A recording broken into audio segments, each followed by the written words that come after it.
Hey, hi everybody. How are you? Good? Yeah? Okay. Are you drunk yet? From yesterday? Still suffering? No? Okay, then you have to party hard tonight. So, will you party with us tonight? For a little bit, and then I'm gonna go back to my baby. Okay. Okay, so sweet. Yeah, I have to do the same actually. Oops. I mean, not her baby. Okay, Carice, it's good to have you here. Actresses like you, I thought about that. I read so much about you. I watched all the YouTube videos and so much stuff. I mean, Game of Thrones and so on. And I realized that women like you, actresses like you, they have balls of steel. Can say that. I mean, because you are like I mean, we're at this founding part, like startups and everyone. You're taking so many risks. And one of the risks is you stay in Europe, you don't move to Hollywood, and for that you risk not to get the big Hollywood roles. Yes, but I also risk when I do move to Hollywood, I risk that I go crazy, and I'd rather stay a little bit healthy in my head. But can't you stay healthy and go not crazy when you move there? Don't you think that? Well, it might be possible, but I also, my life is not just about my work. So I very much love my friends and my family. So I couldn't really think of moving there just for my career. That would feel not right. Actually, I must say, if I had the chance to move there, I guess I would stay in Europe too, because I love Europe. What makes Europe so special? Is it because of Europe for you? Well, I love Europe. I mean, whenever I'm in LA, I always feel like, where are the little squares with the little churches and the little streets and the cobblestones and all that stuff I miss, and the good food and the different people and the just sort of sense of humor that is different, I guess. And I can like it for a while, but then I really want to go back. Okay, I mean, living here doesn't mean you don't get anything. I mean, you can always go there and work for a while and come back. That's true. More from your risky life, you let yourself fall into different characters, different roles, and you expose yourself naked, and you let people judge you just by doing what you do. What gives you this confidence in your abilities as an actor, especially when you're vulnerable? Oh, well, first of all, acting is basically all I can do. So I mean, I wish to be an astronaut for one day when I was young, but I have not enough courage to be an astronaut. I mean, if you would ask me now, would you undress and just let people watch you? No, or if you would ask me, would you do a speech in front of so many people, I would shit my pants or my dirndl. What's dirndl? What's it called? What is it called? Dirndl. Dirndl. Yeah. Dirndl. Yeah. So for me, yeah, if you talk about sort of courage, then I guess it is courageous to be vulnerable and to be naked in front of people, but it's also my job. So. And there's other things that I find way more courageous than that. But yeah, it's funny how it works, because if someone would ask me now, would you want to swim in South Africa in the winter? And nobody swims in South Africa in that sea there. It's really fucking cold. Can I swear? Because you can. Okay. Yeah. Do that. I heard that Dutch people, they swear a lot. We're not on TV, and we're not in America, so that's good news. Okay.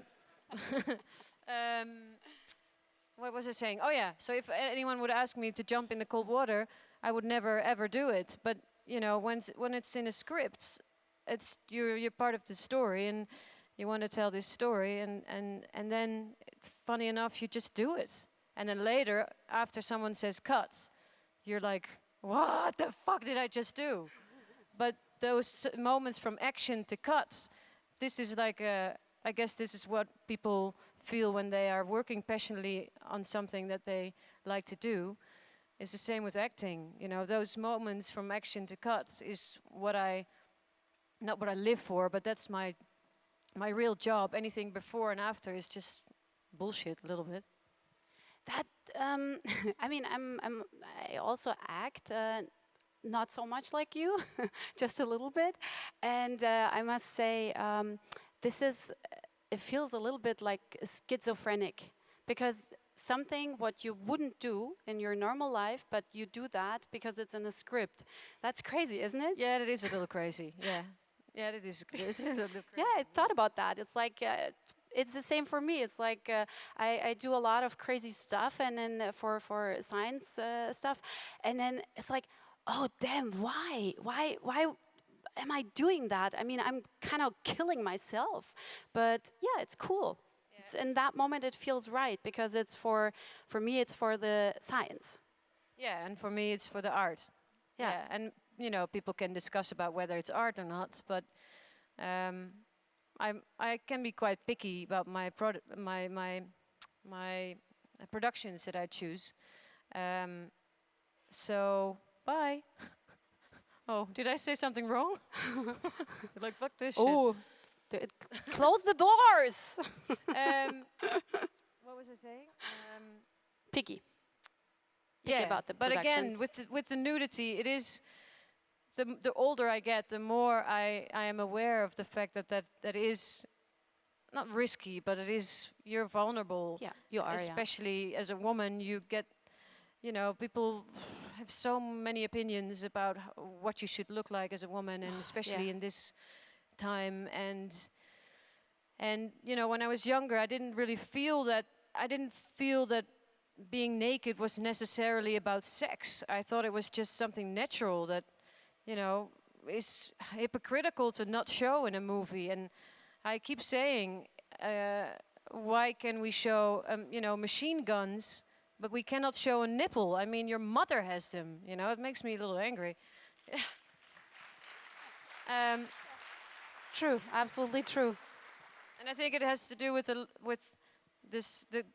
I guess, the fear of sexuality that people have. They don't know how to deal with that whole sexual thing. And for me, yeah, it's about the body.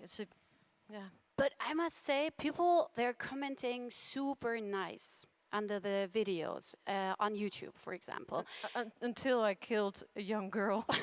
Okay, yeah, we will talk about that a little bit later. Yeah, that's another thing. But people, they really they write super nice stuff.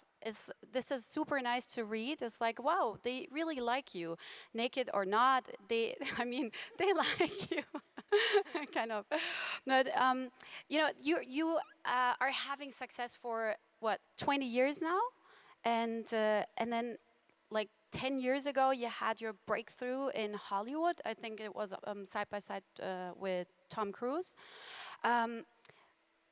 Well, talent, effort, and luck are, I think, the ingredients for success. How would you rank these for your own career? Oh, well, I guess, well, I was always told in school, if you have talent, there's so many people with talent. There are people that have more talent than I do. There's a lot of people with talent. It's just, you have to have, I guess you have to have a little bit of guts. You have to have, what's it called? Anyone Dutch here? Say it in Dutch. Doorzettingsvermogen. So, Durchsetzungsvermogen. Durchsetzungsvermögen. Yeah, it is. Okay, anyone who knows that in English? What is that in English? But we know what to have the balls. We know what we're talking about, right? Durchsetzungsvermögen. Durchsetzungsvermögen. Okay, keep going. And I guess a little bit of luck, and who knows who else is in the game? You know, I don't know. And yes, I mean, I think you also have to be lucky sometimes. Yeah, There's people with talent that I know that just don't seem to get work for whatever reason. I don't know. So I guess mostly I would rank talent as the less one, and luck and effort on top, and effort. I would actually, I don't know, I can't decide which one is more important. I mean, effort is really, really important because you have to do something at least. But what about the luck to be on the right time, at the right time on the right place? This is. But is that luck though? But that's a Yeah, whole I don't different know discussion. exactly. Is that effort at least? I Yeah, don't know. or It's is it, interesting. not, I don't want to become, I don't want to let it become spiritual, because I don't know. I don't know what to believe in really, but who knows? Maybe there is a way for certain people to get somewhere. I don't know. How was it for you? I mean, when you had your breakthrough, how did this come? Why did this happen? Who did you meet? Well, I don't know if well, in this case, I thought I was lucky because I did this film called Black Book, and I guess Steven Spielberg saw it with Tom Cruise, and then they thought, should we ask her for our new movie? So I was lucky that they saw the film. I didn't audition, or I didn't call them, or I didn't meet anyone. That was just lucky, I think. Okay. And I was lucky to be in that film. And I was lucky to be the right character at that moment for Paul Verhoeven to, I don't know. Then yeah, it's cool. Luck. Yeah, but you had the talent, obviously. And to I be guess you in- have to have some talent. Yeah. you have to have, yeah. And you have a lot of talent. Thank so you. I can say. That's cool. It's interesting. I mean, no one thinks about that, and it was just interesting for me to know how you rank these. And your answer is exactly like I thought it would be, because I was thinking the same. I think it's difficult. So since 2011, you're playing Melisandre in Game of Thrones. It's the priestess of the dark side. And I like your outfit, though. This is really cool. Do you? Oh, yeah. It gets a little boring after a while to only wear red, I find, but Okay. like, can you something blue sometimes? But no. I mean, you cannot wear pink, right? That would be. No, that's not. That's. I mean, it's perfect for the character. It fits. Red is the color, I guess. Yeah. It is, yeah, exactly. But it fits. I mean, that's perfect. It is really nice to see. And once you said in an interview, you are the complete opposite of Melisandre. And my question is, do you really have nothing in common with her?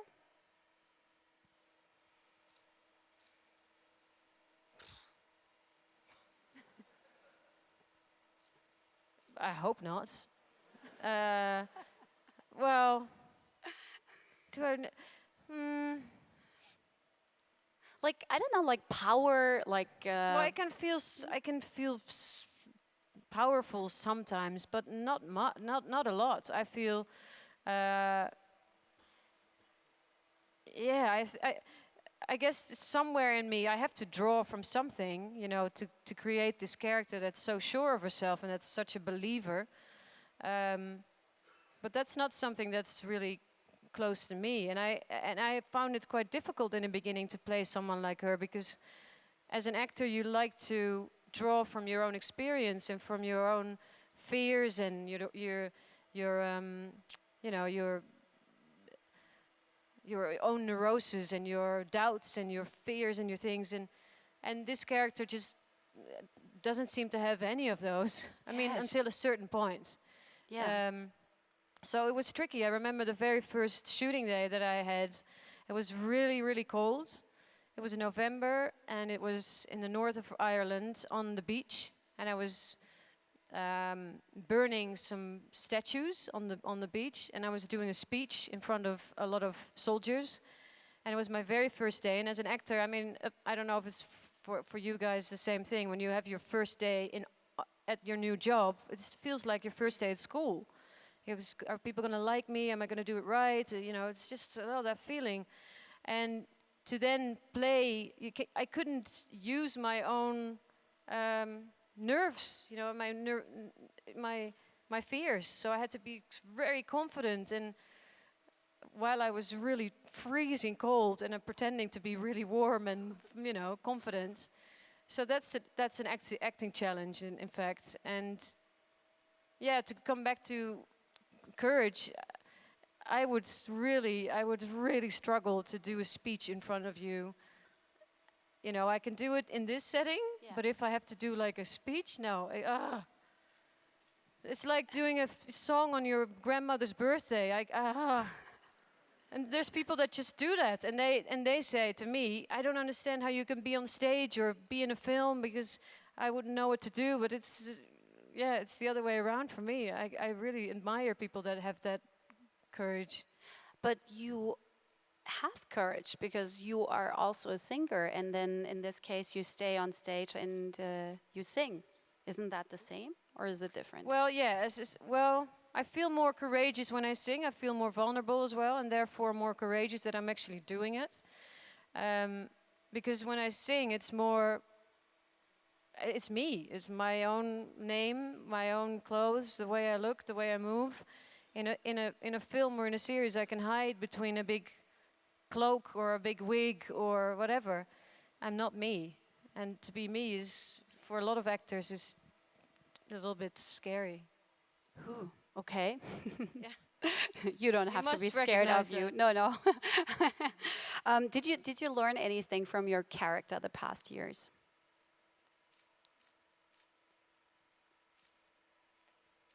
Well, no, not set fire to anything. Just first think it over before you actually burn something or someone. No, that's not a nice joke. Did I learn something from my characters? Well, I don't know if I actually learned something from them, but it is a really nice part of my job to go into other people's lives and other people's choices, and to really try to understand why people make certain decisions. And there's scripts sometimes where I struggle with the character, and like Melisandre, where I feel like, really, she gonna kill this child alive? I mean, and I try, and then you have to. It's the same thing as, I guess, if you have the role of Hitler, you have to try to find a way to portray this person, to sort of not sympathize with him, but at least try to go where he was going, I guess, yeah, but it's tricky if someone's so evil. It's difficult to find a way in, of course. Yeah, that's true. Yeah, it's a bad power at least. I mean, you can learn power, but in this case, it would be evil power, and that's not good. Yeah. So yeah, you have done so much in your long career. I know, playing with big Hollywood stars, or your appearance at Simpsons, which was really cool. I loved it. And then you had a #1 hit in the Netherlands. And with you have a Dutch rock band, which is actually... That song you were referring to was actually for a charity event. Okay. And I'd never sang on TV. I mean, I sang in school, and I sang, for myself, and I can sing a little bit. I don't consider myself a singer, but I can sing. It sounds good. Oh, thank you. But this was just for a charity with this rock band, and I was so nervous again. So if you see that actually on YouTube, you can see the fear in my eyes, and I couldn't.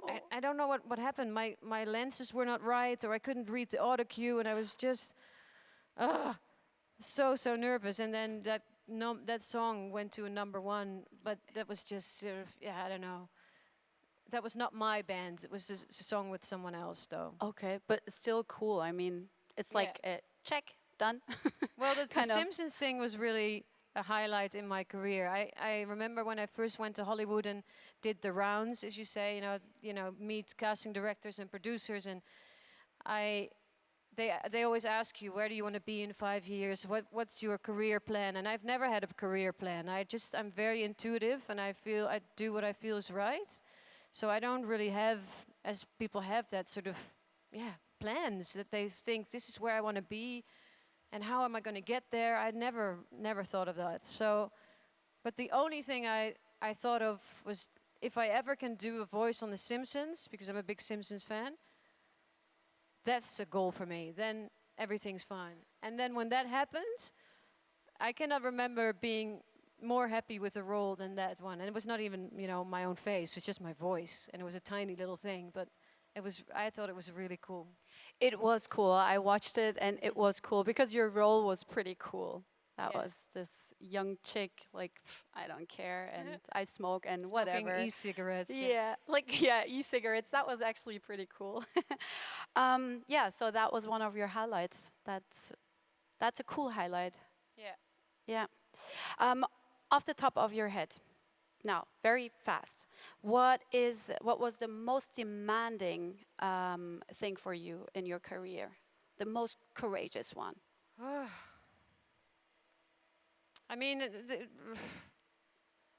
most courageous one. Well, there's different kinds of courage. I mean, I guess it takes courage to jump in a cold sea in the winter,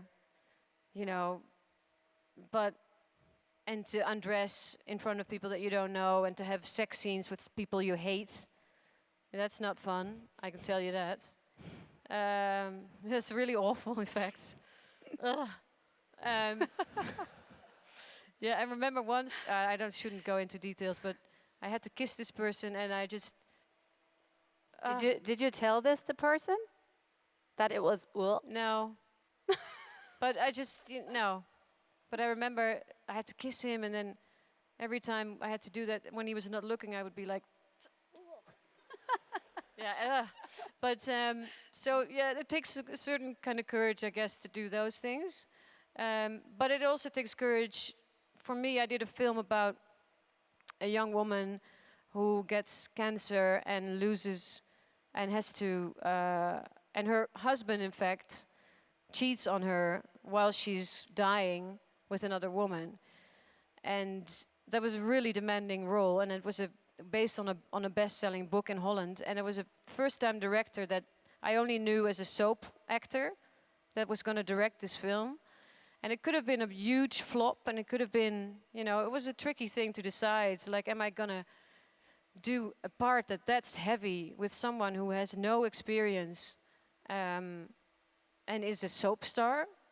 So that was really a point in my career where I thought, this is a risky thing for my career to do this with him. But then I heard his vision, and then I thought, I have to give this guy a chance, and this is a risk, but I'm going to do it, and it feels good. We'll see what happens, and it actually turned out to be a really good film, and a role that I'm really proud of. So it is good to take risks sometimes, I guess. Yeah. Yeah, sometimes it's important. If your guts are telling you you have to take it, then just do it, I guess. I have asked my community, my Facebook community, if they have questions for you, and they have, and actually interesting questions. One is asking, if you had your power in your real life, which you have in Game of Thrones, what would you do with that? What's my power again exactly? What can I do again? I can bring people back to life. I would bring back my dad. That I would do. I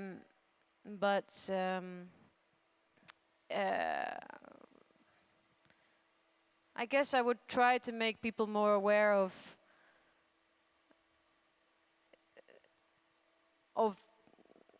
the state of the environment, I would say, and to appreciate what we have and really nourish and cherish what we have still left in this world. But I don't know if you can do that with putting leeches on people, or looking into the fire, but something like that. So I agree with you. You're the absolute opposite of your role. Definitely. Thank you. And one question was it hard for you to sacrifice this little girl? Yeah, that was no fun. I mean, I remember reading the script and I thought, oh no, why me? Why do I have to do this? Because everyone's going to hate me now. Not that they really liked me before, but I didn't win a lot of sympathy points with that action. We had a lot of fun on that day, I have to say, though, backstage. the girl was a sweetheart, and we just had a lot of fun. And but it was one of the cruelest things that I've ever done in a film or in a movie.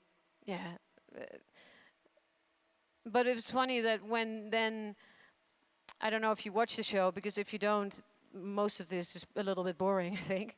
But when I then, in the next season, brought a certain person back to life, then all of a sudden it was like, Melisandre for president, I want to marry you, and oh, we love you.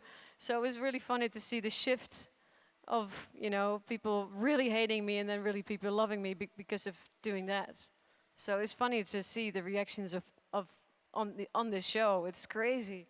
Yeah, some were writing, oh, she has to bring back this person and that person. I There's was like, people that have okay. sent me texts like, can you bring back my cat? Can you bring, I mean, all that kind of stuff. Or shadow babies, like they, Yeah. I use that actually. I give birth in this series to a certain creature that, I don't know what you call it, but it's some sort of black, It's like smoky thing. Yeah. And it's actually coming out of me, and it's like 3 meters high. And when people are not nice to me on Twitter or Instagram or something, I like to tease them with that and say, you know, careful, because I'll send another shadow baby after you. And then they stop. Oh, really? They stop. Oh, And wow. they're like, oh, I didn't mean it, I didn't mean it, I didn't mean it. Yeah. Don't send me this creature. Don't burn me, don't burn me. That's what they keep saying. If you do, please bring me back. Yeah, but I've got a lot of die, bitch, die comments on the World Wide Web. Oh, whoa. Okay, that's not nice. Oh, this is music. I think it means that we have to sort of Yeah, I think we're done wrap up. for now. We can talk a little bit longer, but Backstage. Yeah. So thank you so much. This Thank was you. very nice, and you are doing a fantastic job. And I believe you're a role model for a lot of young women and entrepreneurs out there. And what I have to say is you take the consequences of the loss, and what you gain is a lot of success, and that's great. It's cool. Thank you. Thank you, everybody. Thank you. Danke schön. All right, let's give him a hand. Funda, thank you so much. And Carice, thank you so much. Thank you. I hope you get to fly a dragon sometime soon. That'd be great. Oh yeah, one of your big wishes, right? Yeah, that would be really great. I just asked if she gets to fly a dragon at some point, because that would be flipping amazing. Who's up to date with Game of Thrones, by the way? Who knows what's happening? Who hopes that we don't talk about Game of Thrones because you're still catching up? You're still catching up. Come on, catch up quickly so we can talk about it. Oh, here we go. They're still here, and I'm blocking the photo. I'm so sorry. Question rounds? Are we going to do questions and answers from the audience? No. It's fun. No? We had so less time. I actually wanted to jump down. If people have questions, I'm here now. Do you have any questions? Matthias. She wants to